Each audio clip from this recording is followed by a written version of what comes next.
ओम शांति। 11 मई 2026। बाप दादा के मधुर महावाक्य। मीठे बच्चे, बाबा आए हैं आप बच्चों को अपने समान महिमा लायक बनाने। बाप की जो महिमा है वह अभी तुम धारण करते हो। प्रश्न: भक्ति मार्ग में परमात्मा माशूक को पूरा ना जानते भी कौन से शब्द बहुत प्यार से बोलते और याद करते हैं? उत्तर: बहुत प्यार से कहते और याद करते हैं। हे माशूक, तुम जब आएंगे तो हम सिर्फ आपको ही याद करेंगे और सबसे बुद्धि योग तोड़ आपके साथ जोड़ेंगे। अब बाप कहते हैं, बच्चे मैं आया हुआ हूँ तो देही अभिमानी बनो। तुम्हारा पहला फर्ज है प्यार से बाप को याद करना। ओम शांति। मीठे मीठे जीव की आत्माओं को परमपिता परमात्मा, जिसने अब शरीर का लोन लिया है, बैठ समझाते हैं कि मैं साधारण बूढ़े तन में आता हूँ, आकर बहुत बच्चों को पढ़ाता हूँ। ब्रह्मा मुख वंशावली ब्राह्मण बच्चों को ही समझाएंगे, जरूर मुख द्वारा ही समझाएंगे, और किसको समझाएंगे? कहते हैं, बच्चे तुम मुझे भक्ति मार्ग में बुलाते आए हो। हे पतित पावन, भारत खास और दुनिया में आम सब बुलाते हैं। भारत ही पावन था, बाकी सब शांति धाम में थे। बच्चों को यह स्मृति में रखना चाहिए कि सतयुग त्रेता किसको कहा जाता है, द्वापर कलयुग किसको कहा जाता है, उनमें कौन कौन राज्य करते थे। तुम्हारी बुद्धि में पूरी नॉलेज है। जैसे बाप को रचना के आदि मध्य अंत का ज्ञान है, वैसे तुम्हारी बुद्धि में भी है। बाप जो ज्ञान देते हैं वह बच्चों में भी जरूर होना चाहिए। बाप आकर बच्चों को आप समान बनाते हैं। जितनी बाप की महिमा है उतनी बच्चों की है। बाप ने बच्चों को जास्ती महिमावान बनाया है। हमेशा समझो कि शिव बाबा इन द्वारा सिखाते हैं। आत्मा ही एक दो से बात करती है, परंतु मनुष्य देह अभिमानी होने के कारण समझते हैं फलाना पढ़ाता है। वास्तव में करती सब कुछ आत्मा है। आत्मा ही पाठ बजाती है। देही अभिमानी बनना है। घड़ी घड़ी अपने को आत्मा समझना है। जब तक अपने को आत्मा नहीं समझेंगे तो बाप को भी याद नहीं कर सकेंगे, भूल जाते हैं। तुमसे पूछा जाता है तुम किसके बच्चे हो, तो कहते हो हम शिव बाबा के बच्चे हैं। विजिटर बुक में भी लिखा हुआ है तुम्हारा बाप कौन है, तो झट देही के बाप का नाम बताएंगे। अच्छा, अब देही के बाप का नाम बताओ, तो कोई श्री कृष्ण का, कोई हनुमान का नाम लिखेंगे, या तो लिखेंगे हम नहीं जानते। अरे, तुम लौकिक बाप को जानते हो और पारलौकिक बाप जिनको तुम हमेशा दुख में याद करते हो उनको नहीं जानते हो। कहते भी हैं, हे भगवान रहम करो, हे भगवान एक बच्चा दो। मांगते हो ना? अब बाप बिल्कुल सहज बात बताते हैं। तुम देह अभिमान में बहुत रहते हो, इसलिए बाप के वर्षे का नशा नहीं चढ़ता है। तुमको तो बहुत नशा चढ़ना चाहिए। भक्ति करते ही हैं भगवान से मिलने के लिए। यज्ञ तप दान पुण्य आदि करना, यह सब भक्ति है। सब एक भगवान को याद करते हैं। बाप कहते हैं, मैं तुम्हारा पतियों का पति हूँ, बापों का बाप हूँ। सब बाप भगवान को याद जरूर करते हैं। आत्माएं ही याद करती हैं। भल कहते भी हैं, प्रकृति के बीच में चमकता है अजब सितारा, परंतु यह बिगर समझ के ऐसे ही कह देते हैं। रहस्य का कुछ भी पता नहीं। तुम आत्मा को ही नहीं जानते हो तो आत्मा के बाप को कैसे जान सकेंगे? दीदार तो होता है भक्ति मार्ग वाला। भक्ति मार्ग में पूजा के लिए बड़ा बड़ा लिंग रख देते हैं, क्योंकि अगर बिंदी का रूप दिखाएं तो कोई समझ ना सके। यह है महीन बात।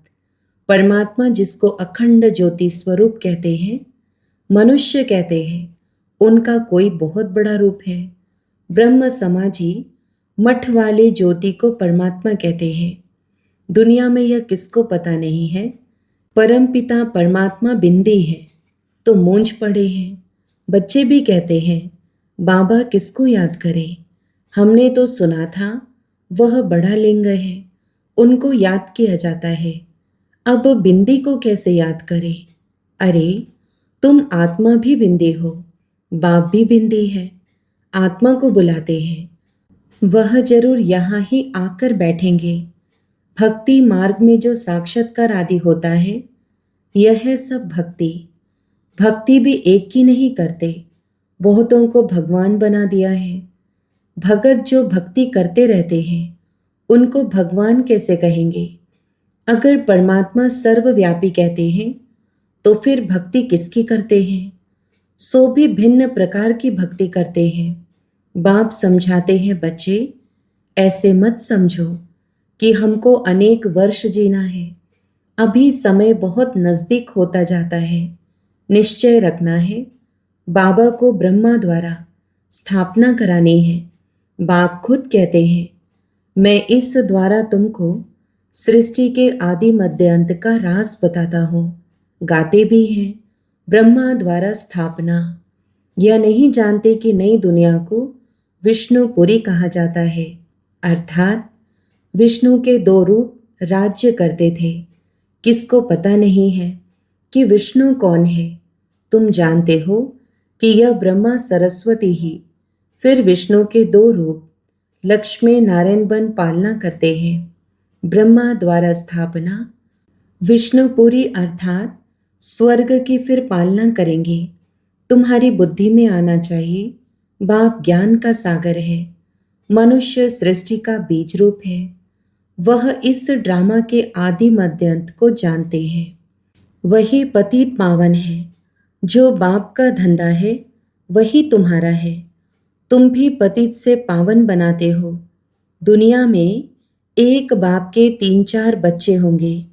कोई बच्चा बहुत ऊंचा चढ़ा हुआ होगा, कोई बिल्कुल नीचे होगा। यहाँ तुमको बाप एक ही धंधा सिखाते हैं कि तुम पतितों को पावन बनाओ। सबको यह लक्ष्य दो कि शिव बाबा कहते हैं मुझे याद करो। गीता में श्री कृष्ण भगवानुवाच लिख दिया है, तुमको समझाना है। भगवान तो निराकार पुनर्जन्म रहित है, बस यही भूल है। अभी तुम बच्चे श्री कृष्णपुरी के मालिक बन रहे हो। कोई राजधानी में आते हैं, कोई प्रजा में। श्री कृष्णपुरी कहा जाता है क्योंकि श्री कृष्ण सभी को बहुत ही प्यारा है। बच्चे प्यारे लगते हैं ना। बच्चों का भी माँ बाप से प्यार हो जाता है, प्यार सारा बिखर जाता है। अब बाप समझाते हैं तुम अपने को शरीर मत समझो, घड़ी घड़ी अपने को आत्मा निश्चय करो, आत्म अभिमानी बनो। बाप भी निराकार है, यहाँ भी शरीर लेना पड़ता है समझाने के लिए। बिगर शरीर तो समझा नहीं सकेंगे। तुमको तो अपना शरीर है, बाबा फिर लोन लेते हैं। बाकी इसमें प्रेरणा आदि की बात ही नहीं। बाप खुद कहते हैं मैं यह शरीर धारण कर बच्चों को पढ़ाता हूँ, क्योंकि तुम्हारी आत्मा जो अभी तमोप्रधान बन गई है उनको सतोप्रधान बनाना है।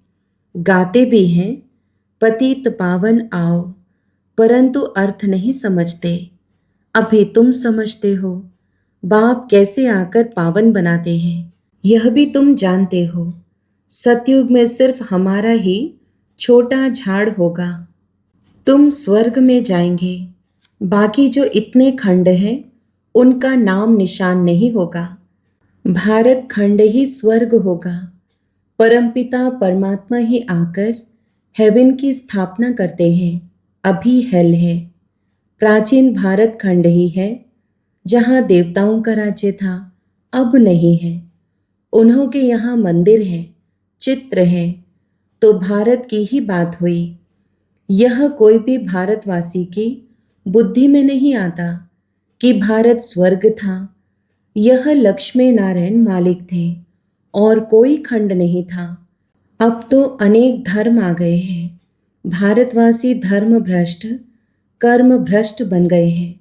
श्री कृष्ण को श्याम सुंदर कह देते हैं, परंतु अर्थ नहीं समझते। बरोबर यह सांवरा था ना। कहते हैं श्री कृष्ण को सर्प ने डसा तो सांवरा हो गया। अब वह तो सतयुग का प्रिंस था, कैसे काला हो गया। अभी तुम यह बातें समझते हो। श्री कृष्ण के माँ बाप भी अभी पढ़ रहे हैं। माँ बाप से उत्तम श्री कृष्ण गाया हुआ है। माँ बाप का कोई नाम नहीं है।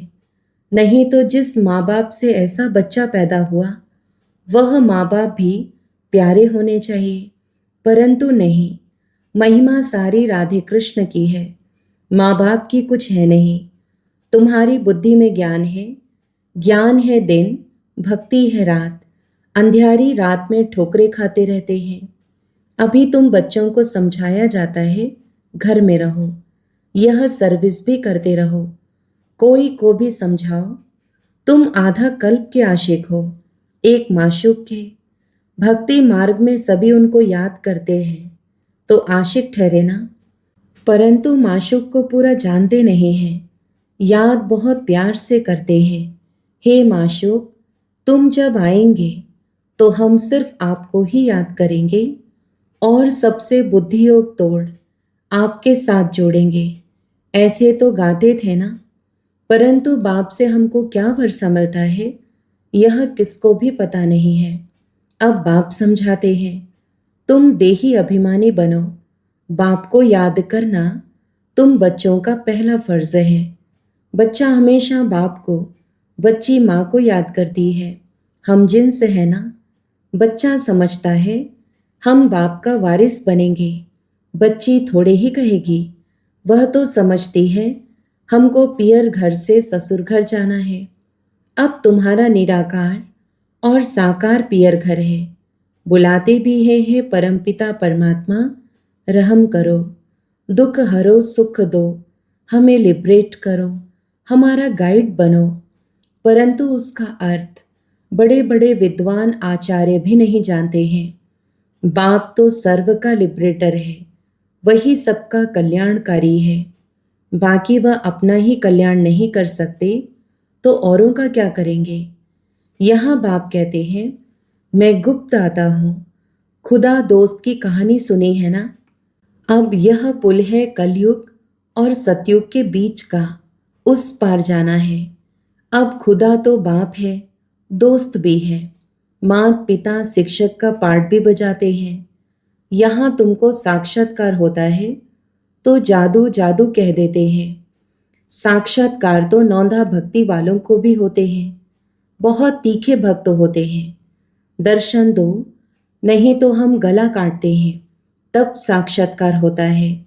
उनको नौंधा भक्ति कहा जाता है। यहाँ नौंधा भक्ति की बात नहीं। घर में बैठे बैठे भी बहुतों को साक्षात्कार होते रहते हैं। दिव्य दृष्टि की चाबी मेरे पास है। अर्जुन को भी मैंने दिव्य दृष्टि देना। यह विनाश देखो, अपना राज्य देखो। अब मामेकम याद करो तो यह बनेंगे। अभी तुम समझते हो विष्णु कौन है। मंदिर बनाने वाले खुद नहीं जानते। विष्णु द्वारा पालना चार भुजा का अर्थ ही है। दो भुजा मेल की, दो फीमेल की। विष्णु के दो रूप लक्ष्मी नारायण हैं, परंतु कुछ भी समझते नहीं है। किसका भी ज्ञान नहीं है, ना शिव बाबा का ना विष्णु का। पहले पहले बाबा का आकर्षण था, बहुत आते थे। शुरुआत में सारा आंगन भर जाता था। जज मजिस्ट्रेट सब आते थे। फिर विकार का झगड़ा शुरू हुआ। कहने लगे बच्चे नहीं पैदा होंगे तो सृष्टि कैसे चलेगी। यह तो सृष्टि बढ़ने का कायदा है। गीता की बात ही भूल गए कि भगवान उवाच, काम महाशत्रु है, उस पर जीत पानी है। कहने लगे स्त्री पुरुष दोनों इकट्ठे आए तो उनको ज्ञान दो, अकेले को नहीं दो।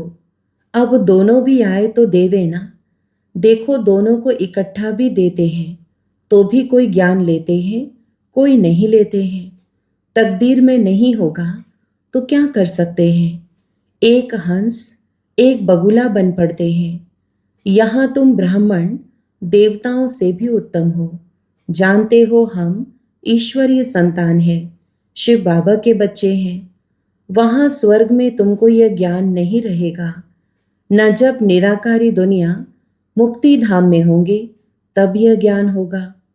यह ज्ञान शरीर के साथ ही खत्म हो जाता है। अभी तुमको ज्ञान है, एक बाबा पढ़ा रहे हैं।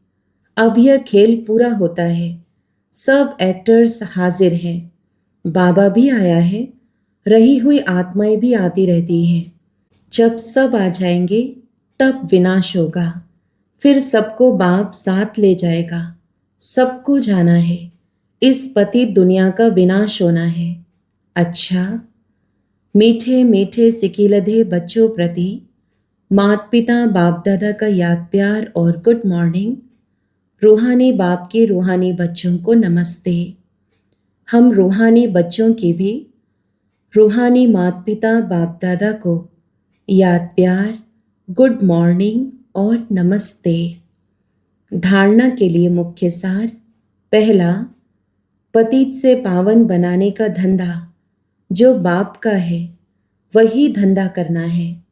सबको लक्ष्य देना है कि बाप को याद करो और पावन बनो।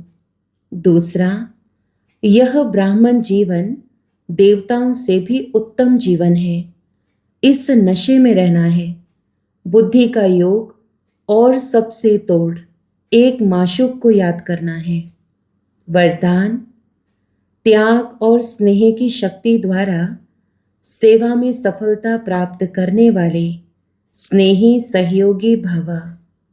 विस्तार, जैसे शुरू में नॉलेज की शक्ति कम थी, लेकिन त्याग और स्नेह के आधार पर सफलता मिली। बुद्धि में दिन रात बाबा और यज्ञ तरफ लगन रही। जिगर से निकलता था बाबा और यज्ञ। इसी स्नेह ने सभी को सहयोग में लाया। इसी शक्ति से केंद्र बने। साकार स्नेह से ही मन मनाभव बने। साकार स्नेह ने ही सहयोगी बनाया। अभी भी त्याग और स्नेह की शक्ति से घेराव डालो तो सफलता मिल जाएगी। स्लोगन, फरिश्ता बनना है तो व्यर्थ बोल व डिस्टर्ब करने वाले बोल से मुक्त बनो। अव्यक्त इशारे, सदा अचल अडोल एक रस स्थिति का अनुभव करो। कोई भी बात हो जाए, चाहे प्रकृति की चाहे व्यक्ति की, दोनों अचल स्थिति के आसन को जरा भी हिला न सके। इतने पक्के होना, जैसे देखो शरीर आसन पर नहीं टिक सकता तो हलचल करेगा ना, ऐसे मन हलचल तो नहीं करता। सदा अचल अडोल, जरा भी हलचल नहीं हो। अगर कभी हलचल और कभी अचल है तो सिंहासन कभी मिलेगा कभी नहीं मिलेगा। अच्छा, ओम शांति।